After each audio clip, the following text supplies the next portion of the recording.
आवाज जनता की। किसी भी कीमत पर 24 घंटा से ज्यादा आपको कोर्ट ले जाना है। 48 आप कितना दिन थाना में रखिएगा? आपने 2 रात 1 दिन आप थाना में रखे, लगातार आप पैसे की बात करते रहे, तो इसीलिए फांसी तो सवाल ही नहीं उठता। और हाजत में तो कोई कुर्सी होती नहीं है। बाथरूम का था दीवार।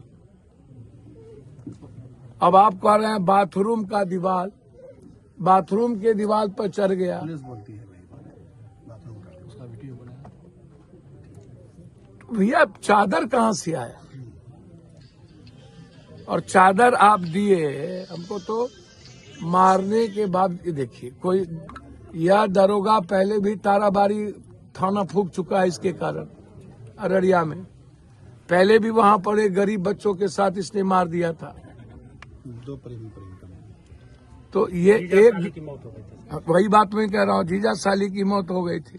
कोई एक घटना तो है नहीं इसकी। तो ये आतंक का अभिप्राय है। और ऐसे जल्लाद को बचाना सही नहीं है समाज के लिए। एक बच्चे वहां, 2 वहां मर गए, 1 यहाँ मर गए, उन पर FIR पहले से है। फिर आपने किस आधार पर थाना प्रभारी इनको बनाया? सर उन पर कार्रवाई जहां होना चाहिए उन्हें निलंबित मात्र किया गया है। सर मैं वही बात तो कह रहा हूँ, इन पर तो वैसे ही FIR बनता है। परिजन करे ना करे तब भी इन पर FIR बनेगा।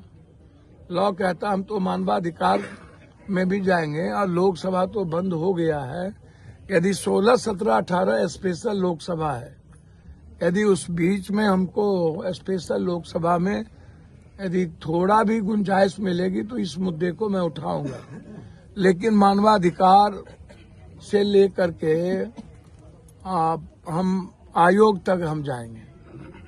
इसको ऐसे नहीं छोड़ेंगे। परिवार छोड़ दे हमारे। मैं धन्यवाद देना चाहूंगा IG पूर्णिया और SP कटिहार को कि उन्होंने तुरंत, एक बार नहीं मेरी 3 बार बातचीत हुई और SP साहब से मेरी बातचीत होती रही है।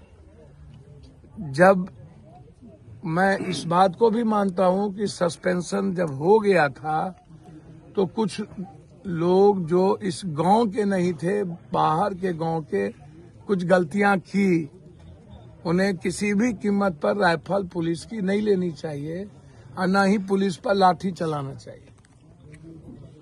पुलिस का क्या दोष होता है? दोष तो थाना का था, थाना ने किया, उस पर कार्रवाई की जोर था। हम लोकतंत्र में यही कर सकते हैं।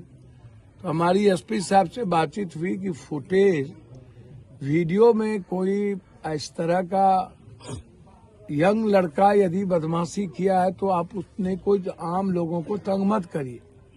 गांव में आप जो पढ़ने वाले लड़के हैं या जो कुछ देने गया थाना, उसका भी नाम आपने इन्वॉल्व कर दिया।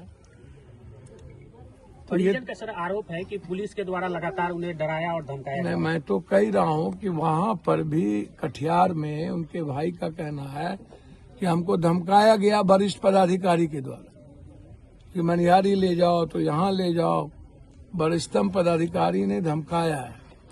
तो मेरा तो इतना ही रिक्वेस्ट होगा कि इस गांव से मैं कहूंगा कि एक पब्लिक पिटीशन IG साहब के नाम से कि जो है नहीं, कोई भीड़ का हिस्सा कहीं खड़ा है, उसको भी, उसके हाथ में पत्थर नहीं है, उसने कोई लाठी नहीं चलाया, और जो भीड़ में खड़ा है तो उसको भी आप इन्वॉल्व कर दीजिए। कोई पढ़ लड़का है उसको भी इन्वॉल्व कर दीजिए। जो व्यक्ति राइफल छीन रहा है या कोई व्यक्ति लाठी चला रहा है तो मैं समझ में आता हूं कि वो गलत है। हम उस घटना के पीछे थाना प्रभारी और ASI मिथिलेश, इन दोनों ने जिस तरीके से, कुंदन, एक मिथिलेश भी है,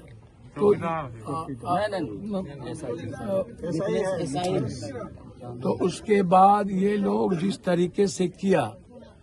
अब आप सोचिए 3 छोटी छोटी बच्ची है, एक 15 दिन की बच्ची है, और मोटरसाइकिल वाला कह रहा है कि ये लड़का कहीं नहीं है, और बिना केस का आप शक के दृष्टि से 1:30 बजे रात में ले जाते हैं। सुबह फिर कहते हैं भाई को आने छोड़ देंगे। मोटरसाइकिल वाला आता है और कहता है कि ये नहीं है। फिर आपने क्यों नहीं छोड़ा? फिर पैसे का निगोशिएशन क्यों करने लगे? तो गलती पे गलती तो थाना करते जा रही है और 2 दिनों से है वो वहाँ। तो जब 2 रात रहा, 1 रात पहले उसने आत्महत्या नहीं किया या उसने फांसी नहीं लगाई, दूसरे रात क्यों फांसी लगा लिया भाई? आप लगातार दूसरे रात भी टॉर्चर, उसका भाई 2-2 बार गया, खाना लेके गया, तो उसके बाद आप टॉर्चर, आपने इतनी पिटाई, इतनी जघन आपने उसके साथ किया कि वो बच्चा मर गया। तो 302 का मुकदमा तो हम चाहेंगे कि हर कीमत पर प्रशासन उस पर लगाए और एक बार की घटना नहीं है, इसकी पूरी इंक्वायरी हो।